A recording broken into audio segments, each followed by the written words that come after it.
나누도록 하겠습니다.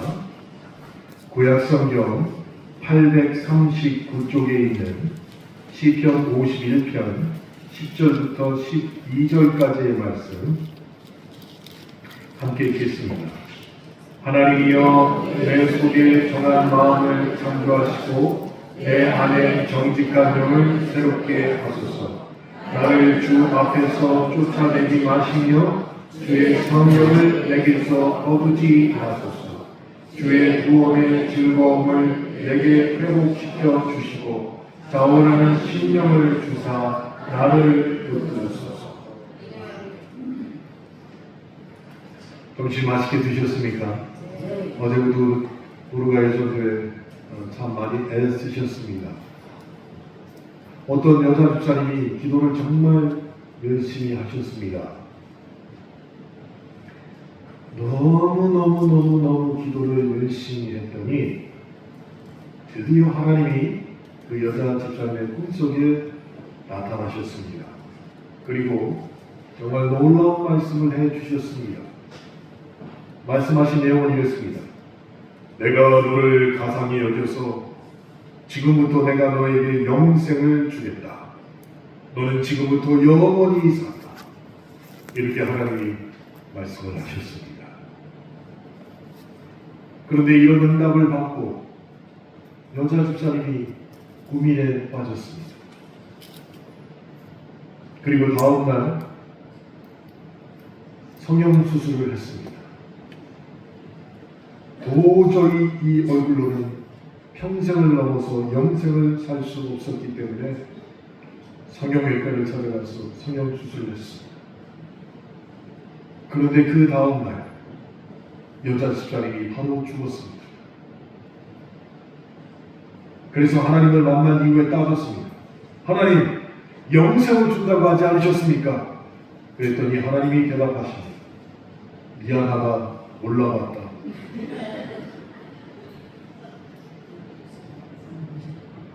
제가 이 이야기를 드린 이유는 딱 한 가지입니다. 사람이 얼굴이든 마음이든 바뀌면 다시 만났을 때 몰라볼 수 있습니다. 그렇다면 우리는 다시 만났을 때 알아볼 수 있도록 은혜 받아 순종하는 마음을 끝까지 간직하고 잃지 말아야 되기 때문입니다. 반응이 좋으니까 한 가지 더 말씀드리겠습니다. 이번에는 어떤 남자 집사님이 하나님께 신실하게 기도했습니다. 하나님, 제발 로또에 한 번만 당첨되게 해 주시옵소서. 6개월 내내 눈물을 흘리면서 밥도 줄이고 잠도 줄이면서 하나님 앞에 기도했더니 6개월 되던 그날 드디어 하나님이 꿈속에서 나타나셨습니다. 그리고 그 남자 집사님에게 이렇게 말씀하셨습니다. 제발 사고 이야기해라. 6개월 동안 로또를 한 번도 사지 않았어요. 근데 어떻게 로또가 당첨이 됩니까? 제가 이 말씀을 드리는 또 딱 한 가지입니다. 음식점에 가서 음식을 시켜놓고 맛이 있다, 맛이 없다를 얘기해야 되잖아요. 마찬가지입니다. 예배에 참석하고 나서 그 다음에 어떤 말이든 해야 한다는 것이에요. 예배에 참석하지도 않고서 다 알아, 뭐 해봤어. 말이 안 되는 소리입니다. 그러니 기억하십시오. 알아볼 수 있도록 하나님의 나에게 주신 은혜를 잘 간직하고 하나님을 만나시기 바랍니다. 가장 좋은 방법은 예배에 참석해서 주의 말씀을 듣는 것입니다. 2001년 9월 12일 무슨 일이 있었는지 여러분 혹시 기억하십니까?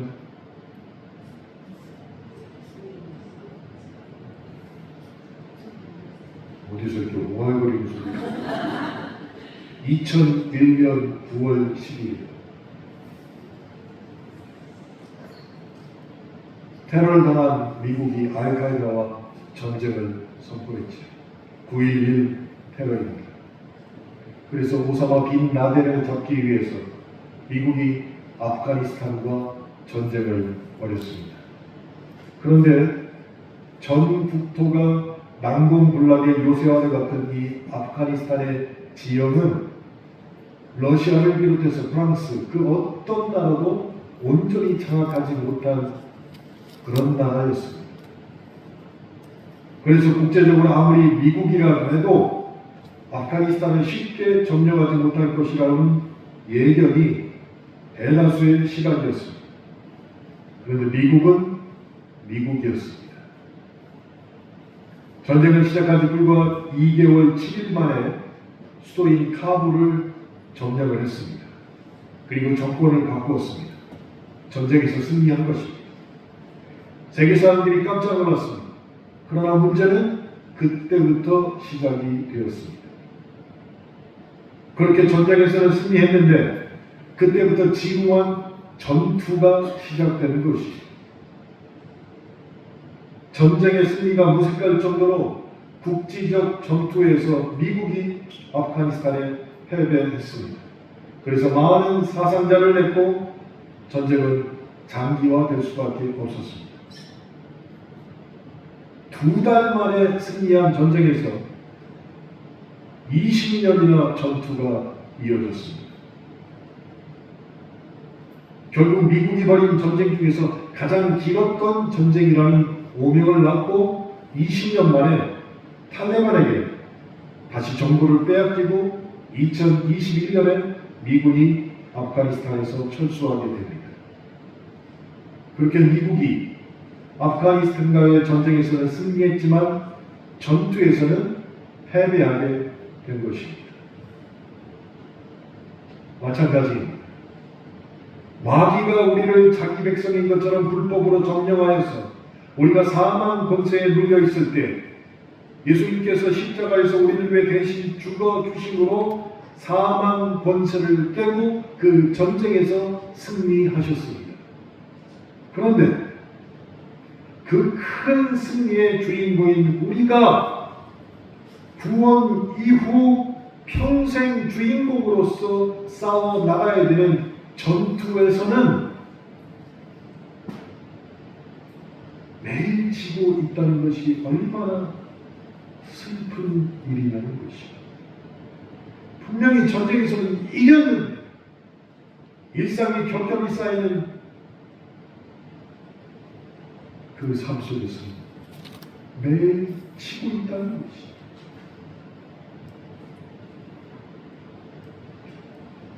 마귀는 결코 우리를 그리스도로부터 완력으로 빼앗아가지 못합니다.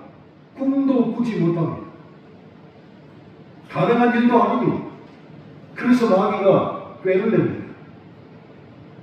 우리가 그리스도와 멀어지도록 죄로 유혹하고 넘어지게 하고 또 죄 짓도록 소개하고 죄를 칠 수 있도록 기회를 주고 담력까지 줍니다. 그리고 그 죄의 틈으로 우리를 삼키려고 침을 흘리며 우는 사자처럼 다닌다고 성경은 말하고 있습니다. 자신한테 혹시 깜짝 놀랄 일이 있지 않나요? 나에게 이런 담력이 있어? 이런 죄를 지을 만큼 담력이 있을까? 깜짝 놀라지 않나요? 내가 사람을 향해서 이렇게 저주의 말을 내가 그런 사람이었던가? 놀라지 않아요? 자신이 그럴 수도 있지만 대부분 유혹에 넘어가는 경우입니다.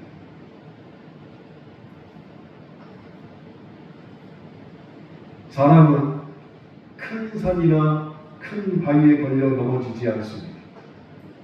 그것이 눈에 띄면 다 조심합니다.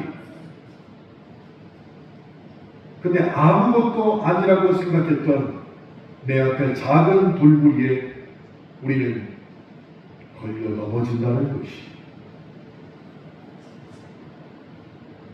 그것이 마귀의 유혹인 줄도 모르고 그것이 그리스도와 우리를 멀어지게 하는 것인 줄 전혀 모른 채 내가 스스로 짓는 범죄, 자범죄를 매일매일 짓다가 집 나간 탕자가 영영 돌아오지 않는 것처럼 우리도 그리스도와 멀어진 줄도 모르고 살다가 영영 주님의 곁을 떠날 수 있다는 것을 반드시 알아야 한다는 것입니다.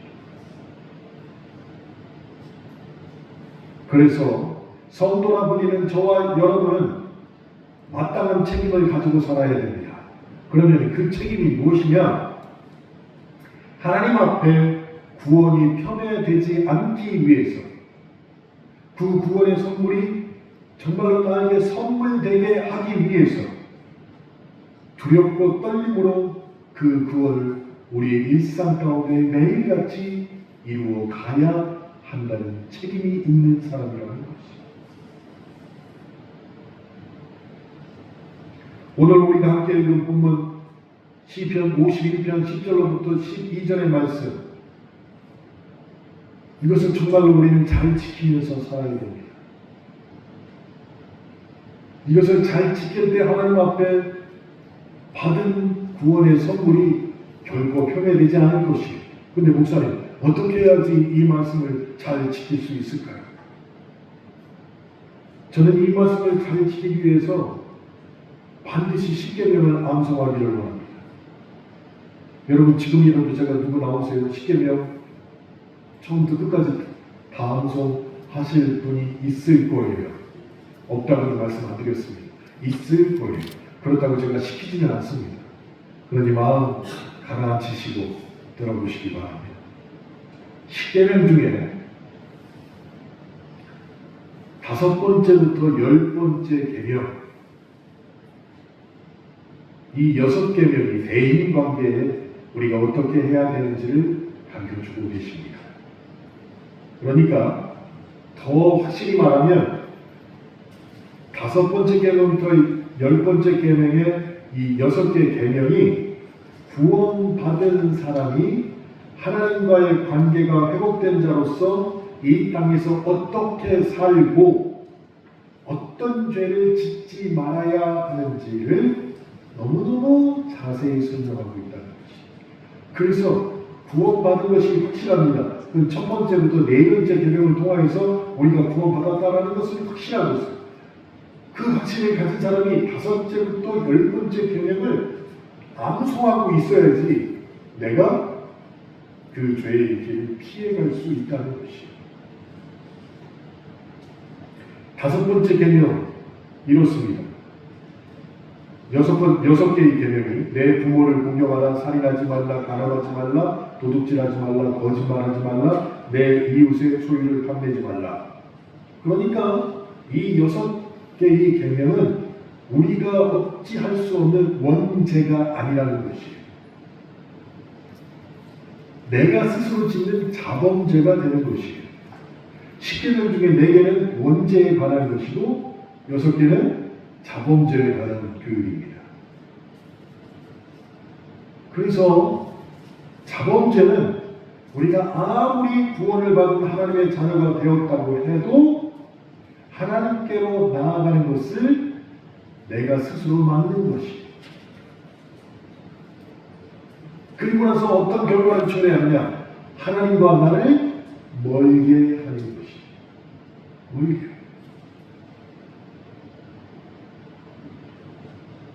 그러면 이렇게 질문하실 분이 계실 거예요. 목사님, 그럼 그 살인하지 말라부터 6개만 그것만 지키면 될 것입니까? 아니에요. 이 6개의 계명은 자범죄 모두를 표현한 것이 아니라 대표 선수인 것이에요. 대표 선수. 제가 2가지만 예를 들어보겠습니다. 제5계명이 내 부모를 공격하라고 하면 안 돼요. 공격하라. 아니, 내 부모를 공경하라. 그러면은 이 말씀은 자기 부모만 공경하라는 뜻일까요? 그건 아니잖아요. 여기서 말하는 부모는 가족을 대표하는 말이 되어야 한다는 것이에요. 가족. 하나님의 자녀가 되었다면 그 구원의 증거가 제일 먼저 어디서 효과를 나타나야 되느냐? 가정이에요.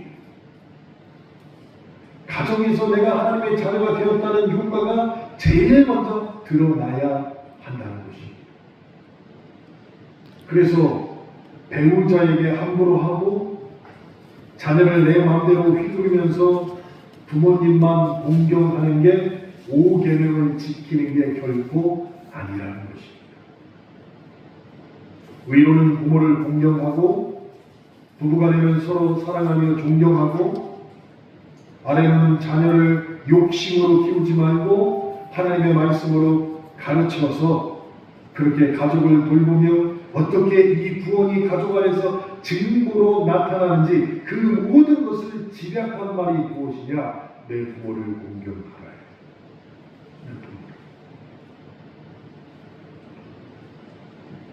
제가 어제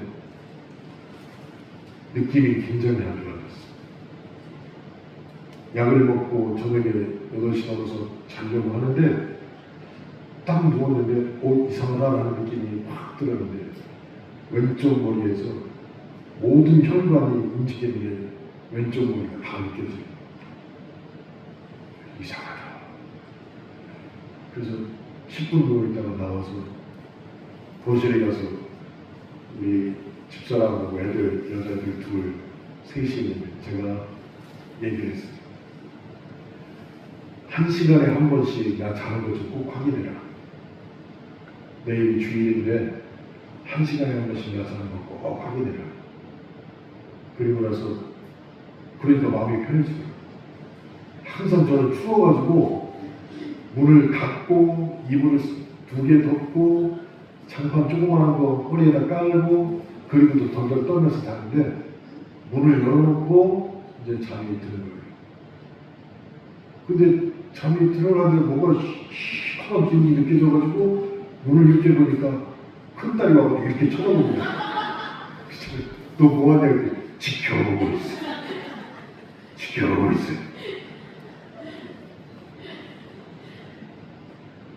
머리는 여전히 아픈데 마음이 불안한 마음이 사라져요. 왜? 나를 지켜보고 있는 가족이 있다. 나를 붙드는 가족이 있다. 위험한 상황에 가장 먼저 조치를 취해줄 가족이 지금 내 옆에 있다. 라는 생각이 드니까 여전히 머리가 아픈데 편안히 잠들 수 있었어요. 그리고 아침에 일어나서 나 어제 잘 잤냐? 라고 물어봤더니 저희 집사람이 지켜봤는데 그래도 평안히 잘 자더라 라고 얘기를 해줘요. 그러니까 정말로 5계명을 지키려면 어떻게 된다고요? 내 부모를 공경하라. 이것을 잘 지키는 방법이 뭐라고요? 내가 하나님을 믿고 구원받은 사람이라는 것이 그 효과가 가정에서 제일 먼저 확실하게 드러나야 된다는 것이. 여러분 주일 지키기 위해서 얼마나 애쓰십니까? 주일마다 아침에 화장하고 옷 갈아입고 마음에 안 든다고 막 하다가 남편이 안 믿는 남편이 아유 저거 주일마다 어디 가는지 몰라. 예배 드리러 간다. 왜? 이러면 되겠냐고 하더니 안 돼. 정말 오늘 본 말씀을 지키려면 10계명 중에 5계명부터 10계명까지 6계명을 잘 지켜야 됩니다. 마지막으로 제 10번째 계명에 대해서 제가 부연 설명을 드려볼게요. 제 10번째 계명이 뭐냐? 내 이웃의 소유를 탐내지 말라요. 내 이웃의 소유. 그런데 8번째 계명 중에 뭐가 있냐? 도둑질하지 말라가 되어 있어요. 그런데 10번째 계명에 이와 비슷하게 이웃의 집이나 이웃의 아내나 이웃의 종이나 그의 소유를 탐내지 말라라고 도둑질하지 말라고 거의 유사한 계명을 또 하나 10번째 계명으로 주셨다는 것입니다. 왜 이렇게 비슷한 얘기를 압축해서 말하는 10계명에 2개나 넣어주셨을까? 그런데 제 8계명과 제 10계명은 완전히 다른 말이에요. 그러니까 10번째 계명이 탐내지 말라 이 뜻은 도둑질하지 말라는 계명과 완전히 다르다는 것이에요. 여러분 잘 생각하셔야 됩니다.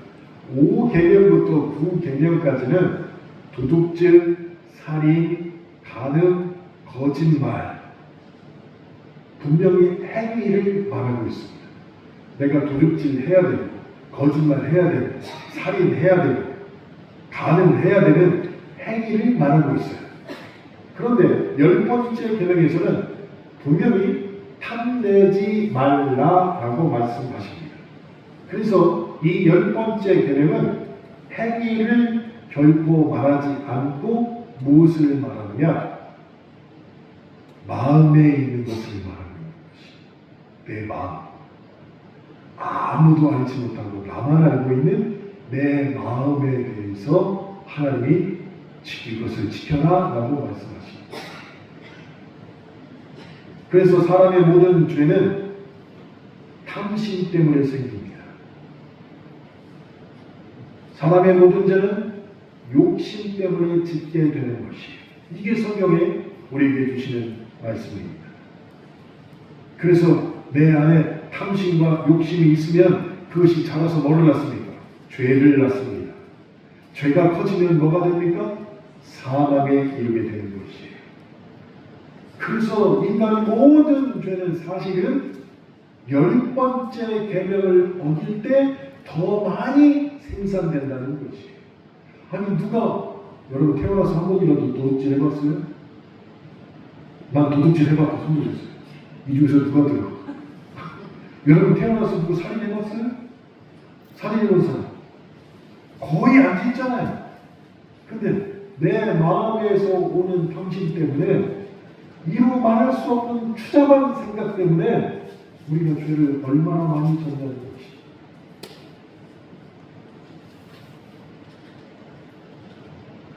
그래서 5계명부터 9계명까지 나는 그런 죄를 지은 바 없어 라고 해서 안심할 수가 없다는 것입니다. 10계명 내 마음에 탐심이 있으면 수만 가지 죄를 만들려는 공장을 지금 돌리고 있다는 것이. 그래서 우리는 시편 52편 10절부터 12절의 말씀을 통해서 우리 마음에 있는 탐심의 공장을 반드시 막을 때만 주님이 주신 기쁨의 회복이 내 안에 유지될 수 있다는 것을 알아야 한다는 것입니다. 사랑하는 성도 여러분, 먼지도 쌓일 때마다 닦아야지 먼지 같은 죄라고 이 정도 죄는 안 짓는 사람이 어디 있겠어? 이 정도도 안 짓는 사람이 그 사람이요? 라고 회개하지 않고 방치한다면 그 먼지가 쌓여서 돌멩이가 되고 돌멩이가 모이면 바위가 되고 바위 몇 개가 모이면 산이 돼서 산들이 모여서 태산이 된다는 것입니다. 자기가 별로 죄를 안 짓고 산다고 생각하는 사람들이 있습니다. 아니 그런 그리스도인들이 많이 있습니다. 나 정도면 뭐 라고 말이죠. 그런데 실상은 죄를 짓지 않아서가 아니라 하나님의 눈으로 보면 그것이 무엇이냐?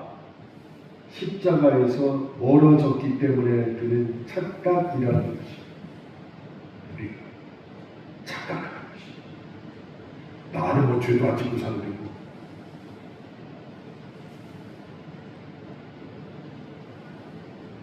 십자가 위에서 주님이 영광의 빛을 우리에게 비추시는데 십자가와 멀어지면 그 빛이 희미하게 되어서 내 죄가 잘 안 보여요. 그리고 나는 괜찮다고 말해요. 그 중에 제일 많이 짓는 죄가 입으로 범죄하는 죄. 입으로.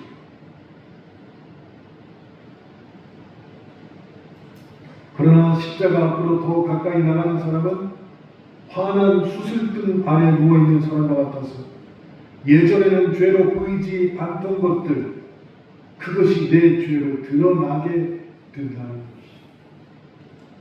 그래서 깨닫게 됩니다. 아, 내가 죄가 없었던 게 아니라 안 보였을 뿐이구나 라는 것을 깨닫는데, 우리 같은 평범한 신앙생활을 하는 사람도 깨닫게 되지만 영적으로 더 예민했던 주님의 제자들이었던 베드로, 바울, 요한, 이 모든 사람들은 그 사실을 너무 뼈저리게 깨달은 것이에요. 그러니까 바울은 뭐라고 해서 내가 죄수 중에 괴수다라고 말했던 것이에요. 그 환한 수술등 같은 십자가 아래 십자가 그 영광의 빛에 비추어보니까 내가 정말 죄인 중에 괴수구나 라는 것을 깨닫게 된 것이에요. 그래서 우리는 정말로 우리에게 주어진 기쁨을 회복하기 위해서 히브리서 12장 4절 말씀처럼 이 세상을 살아야 됩니다. 히브리서 12장 4절 말씀에 너희가 죄와 싸우되 아직 피 흘리기까지는 대항하지 아니하고 라고 했습니다. 내가 정말로 죄에 대해서 피 흘리기까지 지금 대항하고 있는지 아닌지를 스스로 점검해 봐야 된다는 것이에요. 그래서 그것이 깨달아지면 죄를 이길 때까지 피 흘리는 싸움을 그리스도인들이 해야 한다는 것입니다. 그런데 그 싸움을 할 때 우리는 실패해도 괜찮습니다. 주님은 우리가 성공하는지 실패하는지를 보시는 게 아니기 때문이에요. 주님은 그런 무엇을 보실까요? 죄와 싸우는 그 노력과 그 믿음을 보십니다. 그래서 오늘 시편 51편 본문 12절 말씀, 주의 구원의 즐거움을 내게 회복시켜 주시고 자원하는 심령을 주사 나를 붙드소서. 이 말씀을 우리가 이뤄낼 수 있는 것입니다. 그러니 죄와 싸우시기 바랍니다. 용납하고 넘어가는 것이 아니라 반드시 죄와 싸우되 히브리서 말씀처럼 피 흘려가며 대항하여 싸워 이기시고 주님의 이름으로 축원합니다.